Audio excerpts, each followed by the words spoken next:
ఏ course నేర్చుకోవాలో తెలియట్లేదా? అయితే ఇనుమాటిక్స్ career guidance ని follow అవ్వండి.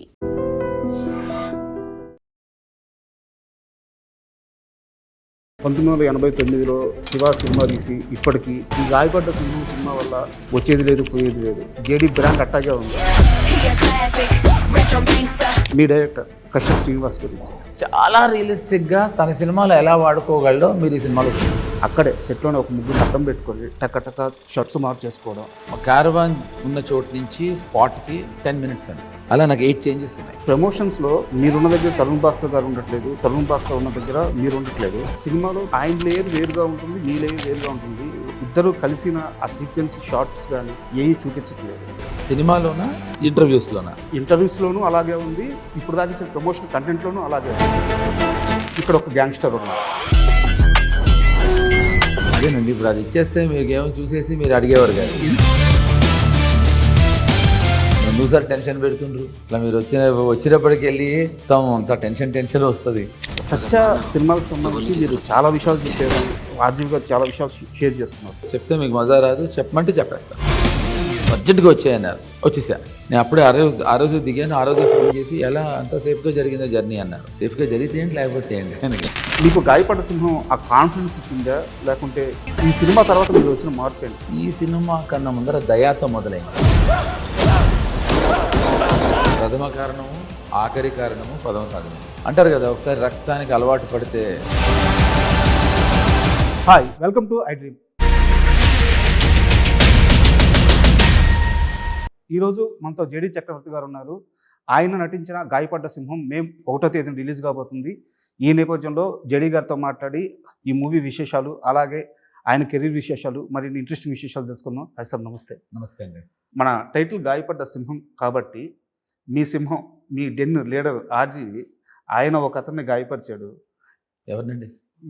ఆయన యంగ్గా ఉన్నప్పుడు, అంటే ఇది మీ ప్రెజెన్స్లో జరగలేదు కానీ మీకు బాగా తెలుసు. మన యానిమల్ మూవీలో వాళ్ళ సిస్టర్ కోసం గన్ పట్టుకొని పోతారు కదా హీరో. అవును. ఈయన చేతిలో గన్ను మాత్రం లేదు, మిగతా షాట్ అంతా, మిగతా సీన్ అంతా యాజ్ ఇట్ ఈస్గా జరిగింది. ఓకే. ఇది మీకు వాళ్ళ సిస్టర్ చాలాసార్లు చెప్పారంట, కరెక్టేనా? ఇప్పుడు మనలో మనమాట, మీరు ఆర్జీవి గారి అభిమానాన్ని అర్థమైపోయింది నాకు. ఇది ఎంత అన్యాయం అండి. కొన్ని కోట్లు పెట్టి మా కళ్యాణ్, మా పవన్ సాధిని అని, మా భాను, మా విజయ్ సినిమా తీసి గాయపడ్డ సింహం 1వ తారీఖు మే రిలీజ్ అవుతుందని మీరు అది చెప్పడం మానేసి గాయపడ్డ సింహం, గాయపరిచిన సింహం అని ఎందుకంటే కాదు. మీరు అసలు, నేను మీలాగే రాముగారి అభిమాని. మన ఇద్దరం రాముగారి గురించి మాట్లాడితే మేము ఒకటి వచ్చేస్తుంది. మీరు గాయపడ్డ సింహం గురించి మీరు, బికాజ్ నాకు బాగా నచ్చింది మీరు మొదలెట్టిన శైలి. ఫస్ట్ డైరెక్టర్ గురించి చెప్పమన్నారు. I think it's a very unique thing Raja. నాకు బాగా నచ్చింది అది. ఎందుకంటే నేను మొన్నటి నుంచి ఒక కొత్త లైన్స్ కాయిన్ చేసి దాన్ని I'm trying to promote it. Content is the king అంటారు కదా, నేను మార్చాను ఇప్పుడు. Content is the queen, director is the king. ఇది నేను కొత్త కాయినింగ్ పెట్టాను ఇప్పుడు. సో మీరు అలాంటి కింగ్ అయిన డైరెక్టర్ గురించి మాట్లాడటం అనేది చాలా ఆనందంగా ఉంది. అండ్ మీ క్యారెక్టర్ కూడా గాయపడ్డ సింహంలో ఆ సత్య కంపెనీకి సంబంధించిన డీటెయిల్స్ తెలియవు అని చెప్పేసి ఒక డైలాగ్ ఉంటుంది టీజర్లో. అవును. అండ్ మీ క్యారెక్టర్ చూసుకుంటే సత్య రెఫరెన్స్ కనిపిస్తుంది, మనీ మూవీ కామెడీ ఆ ఫ్లేవర్ కనిపిస్తుంది. కరెక్ట్. అంటే మీరు ఇది వరకు చేసి వచ్చిన చాలా good observation. yes, right, I agree with you. చాలా సినిమాల్లో, చాలా మంచి సినిమాల్లో ఉన్న రెఫరెన్స్లన్నీ అలా వచ్చిపోతున్నాయి ఆ టీజర్లో. అంటే రాజా, రెఫరెన్స్ల కన్నా మీరు అన్నది ఇందాక కరెక్ట్. ఏంటంటే దాని తాలూకు రిఫ్లెక్షన్. రెఫరెన్స్ తీసుకోలేదు అతను, రెఫరెన్స్ కాదు, అతను ఆ సీన్స్ని స్పూఫ్ చేయకుండా దాని తాలూకు రిఫ్లెక్షన్ రియలిస్టిక్గా తీశాడు.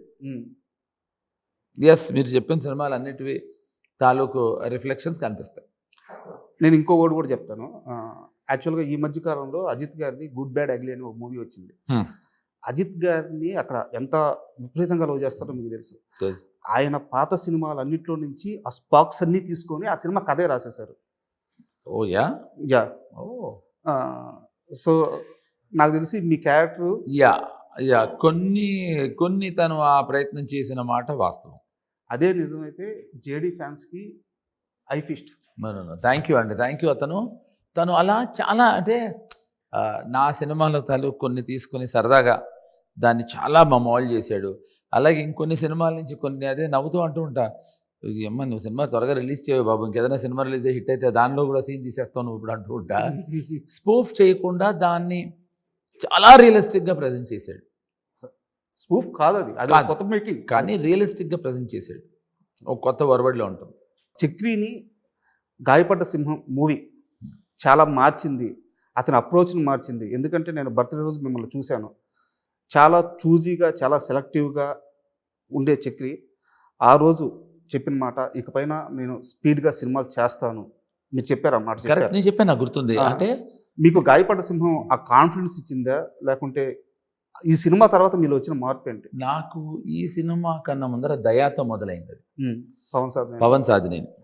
Pawan Sadhineni the way he projected me, the way he shot me, the way he made me, నన్ను అంటే నేను దయా అనే సిరీస్ని నేను చాలా చాలా చాలా చాలా దగ్గర నుంచి ప్రేమించాను.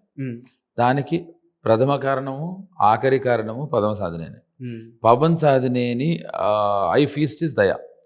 సో దాని తర్వాత అంటే అంటారు కదా, ఒకసారి రక్తానికి అలవాటు పడితే, సో ఆ టైప్లో మళ్ళీ నన్ను యాక్ట్ చేయాలి అని దోహదపరిచింది ఖచ్చితంగా పవన్. చాలా మంచిదని వస్తే చేద్దాం అనుకునే తరుణంలో, సో దాని తర్వాత తనే ప్రొడ్యూస్ చేస్తున్నా అని చెప్పినప్పుడు గాయపడ్డ సింహం నేను చాలా ఎక్సైట్ అయ్యా. ఎందుకంటే ఇప్పుడు తనే డైరెక్టర్, తనే ప్రొడ్యూస్ చేసి తనే డైరెక్ట్ చేసుకోవచ్చు. అలా కాకుండా ఎవరో తెలియని అతను, వాళ్ళిద్దరూ జస్ట్ అక్వైంటెన్సెస్ లైక్ ఫ్రెండ్స్ తెలుసు, but they not very friends and all. ఇతని టాలెంట్ నమ్మి ఇతను బ్రేకప్ కన్సల్టెంటు ఇలాంటివన్నీ అప్పట్లో గతంలో చూసి ఇతనితో సినిమా చేయాలి కశ్యప్తో అని తను అనుకునే ఆలోచన అద్భుతం. ఇంకో నిజం ఏంటంటే ఈ సినిమా చేద్దాం అనుకున్నప్పుడు తన దగ్గర తమిళ లేదు. అవునా? ఆ విషయం మాకు తెలియదు, నాకు తరుణ్ కూడా. సినిమా చేయాలంతే, అంత ప్యాషనెట్ ఫెలో పవన్. సో పవన్తో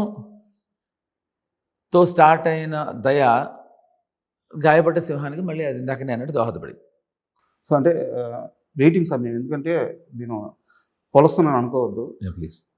ఒక మోహన్ బాబు గారిని మిమ్మల్ని ఇలా చూస్తున్నప్పుడు అంటే ఏ క్యారెక్టర్కైనా మీరు ఆ బలాన్ని ఇవ్వగల వర్తున్న ఆర్టిస్టులు. Thank you so very much. But ఎందుకో అది ఎక్కడ తేడా కొడుతుందో, ఎక్కడ తేడా కొట్టలేదు, రావాల్సిన అది చాలా తప్పు. ఇండస్ట్రీ నాకు చాలా అవకాశం ఇచ్చింది, లేకపోతే ఇవాళ రోజున ఇక్కడ ఉండేవాడిని. అయ్యో అది కాదు సార్, కాదు మేము కోరుకునేది. నేనేంటంటే నేను చెయ్యకపోవటం అనేది కంప్లీట్లీ నా కాలే తప్ప నా టాలెంట్ని కానీ లేకపోతే నాలో ఉండే what ever if I have ఏదన్నా ఉంది అని అనుకుంటే ఇండస్ట్రీ చాలా నాకు సపోర్ట్ చేసింది, ఇండస్ట్రీ చాలా పుష్ చేసింది. తర్వాత చెయ్యాలా చేయకూడదా అనే నా డెసిషన్ వల్ల నేను సినిమాలు చేయలేదు తప్ప, చాలామంది పాపం నాకు అది రావాల్సినంత గుర్తింపు రాలేదు, నీలాంటి నటుడి కంటే కాదు, రావాల్సినంత గుర్తింపు వచ్చింది, కావాల్సినంత గుర్తింపు తెచ్చుకున్నా. కానీ అక్కడితో నాకు నేనే బ్రేక్ వేసుకున్నా. నాకెవ్వరూ ఇది ఆపేయడానికో ఆపటమో చేయలేదు. కాకపోతే మళ్ళీ నా ప్రాబ్లం ఏంటంటే నాకు నచ్చే ఏదో అంశంతో ఒక హై వచ్చి కిక్ రావాలి. అది మళ్ళీ ఇంతకాలానికి నాకు ఐ ఫెల్ట్ ఇట్ విత్ గాయపడ్డ సింహం. Super. And last question please.